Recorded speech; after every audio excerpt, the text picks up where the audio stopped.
Halo Sobat Investor, kembali berjumpa lagi di program The Editorial yang akan membahas tajuk utama pemberitaan yang tersaji di idxchannel.com dan IDX Channel TV bersama saya, M. Faisal, redaktur pelaksana idxchannel.com.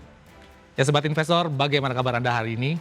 Bagaimana pula kinerja portofolio Anda di awal pekan ini, di mana kondisi pasar modal domestik masih berada dalam tekanan, sehingga membuat indeks harga saham gabungan atau IHSG terus berfluktuasi dengan pergerakan yang serba terbatas.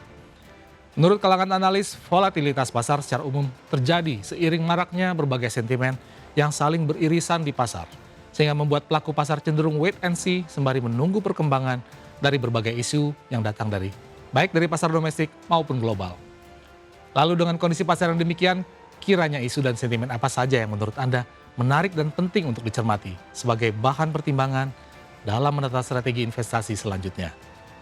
Ya Sobat Investor, dari sekian banyak isu yang berseliweran di pasar saat ini, salah satu perbincangan yang utama diantaranya itu terkait perkembangan geopolitik yang terjadi di Selat Hormuz, di mana akses strategis bagi ekosistem energi global tersebut kembali ditutup oleh pemerintah Iran di bawah kendali Islamic Revolutionary Guard Corps atau IRGC.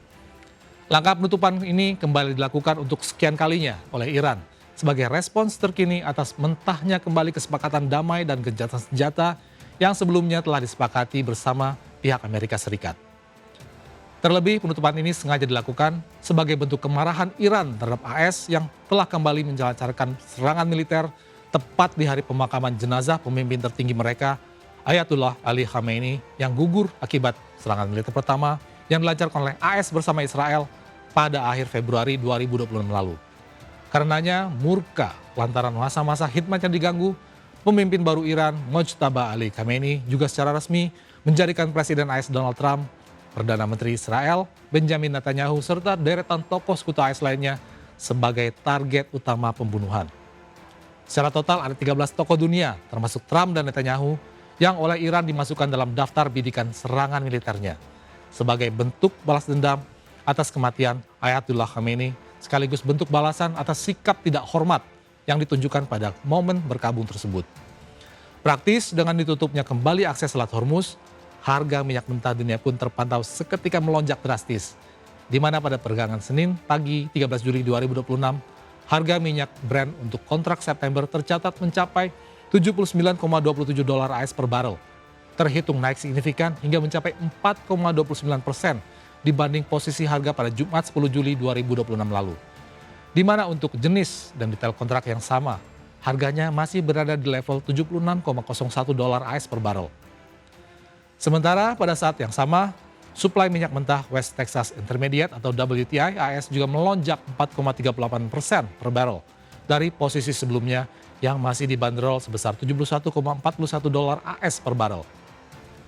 Kondisi lonjakan harga minyak tersebut pada akhirnya juga mendorong peningkatan kebutuhan negara-negara di dunia terhadap cadangan dolar AS, sehingga dampak turunan dari situasi tersebut berimbas pada merosotnya harga emas dunia yang pada hari perdagangan yang sama terpantau dilego hanya dengan harga $4.070 AS per troy ounce atau susut 1,2% dari posisi harga di hari sebelumnya.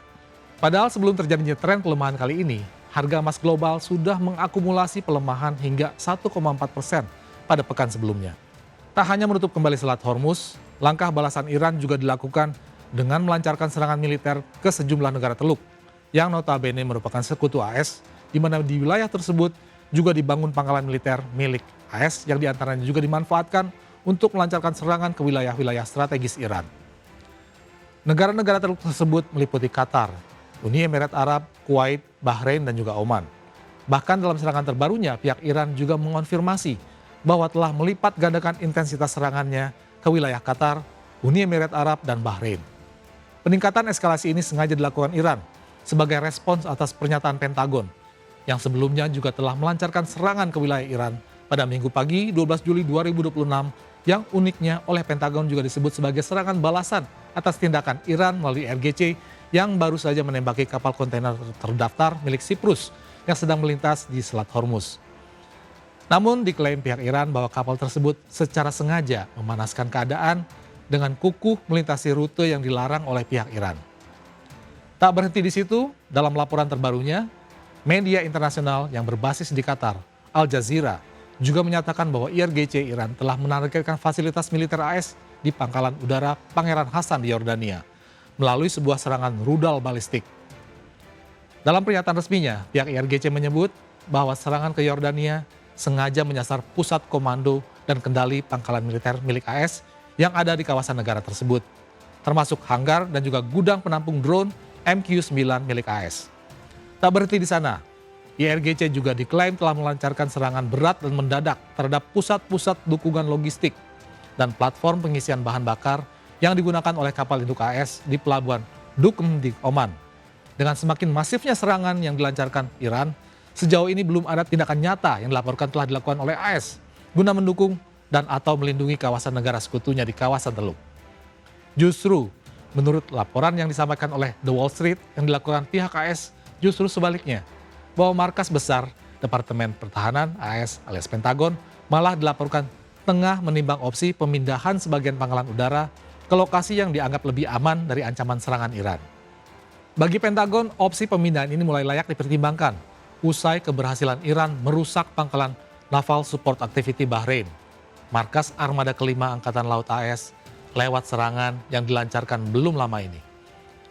Dalam laporan tersebut sedikitnya markas komando, barak militer, gudang logistik, hingga tangki cadangan air utama di pangkalan tersebut dilaporkan telah mengalami kerusakan serius, dengan nilai kerusakan diperkirakan mencapai sekitar 400 juta dolar AS atau setara dengan 6,5 triliun rupiah.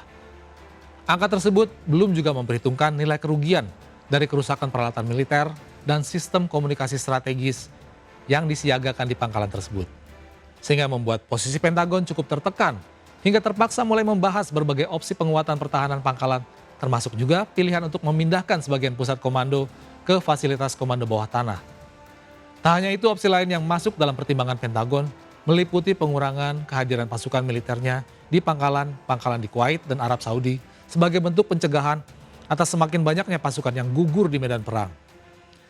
Tentu kabar tersebut di atas seolah menjadi pukulan bagi negara-negara Teluk, di mana upaya membuka jalinan sekutu bersama AS awalnya dipicu oleh harapan bakal didapatkannya dukungan AS, manakala terjadi perseteruan antar negara. Namun alih-alih memberikan dukungan militer yang sekiranya cukup untuk melawan dari serangan yang dilancarkan oleh Iran, AS justru seolah menjadikan negara-negara Teluk sebagai tameng hidup atas serangan Iran yang semakin menggila.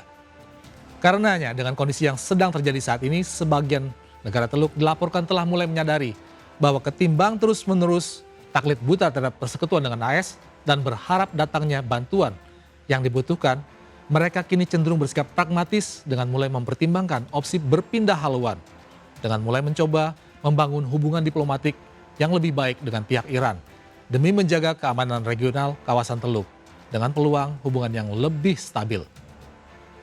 Lebih dari itu, negara-negara Teluk ini juga bertekad untuk memperluas kerjasama pertahanan dengan tidak hanya menggandeng AS, namun juga dengan negara-negara lain seperti China, India, Pakistan, hingga Inggris dan negara-negara Eropa lainnya, demi mengurangi ketergantungan pada pemerintahan negeri Paman Sam. Jadi bagaimana menurut sobat investor? Ketika misalnya Anda telah berkawan dengan seseorang yang jago bela diri dan berharap bakal selalu aman dari serangan pihak-pihak lain. Namun justru ketika musuh dari kawan Anda yang jago bela diri tadi menghampiri dan menyerang Anda, tapi kawan yang jago bela diri tadi justru berkemas dan bersiap untuk pergi. Bagaimana perasaan Anda? Demikian program The Editorial edisi kali ini. Saya M. Faisal pamit undur diri. Pantau terus berita ekonomi, bisnis, dan pasar modal hanya di IDX Channel TV, idxchannel.com, dan media sosial IDX Channel. Sampai jumpa.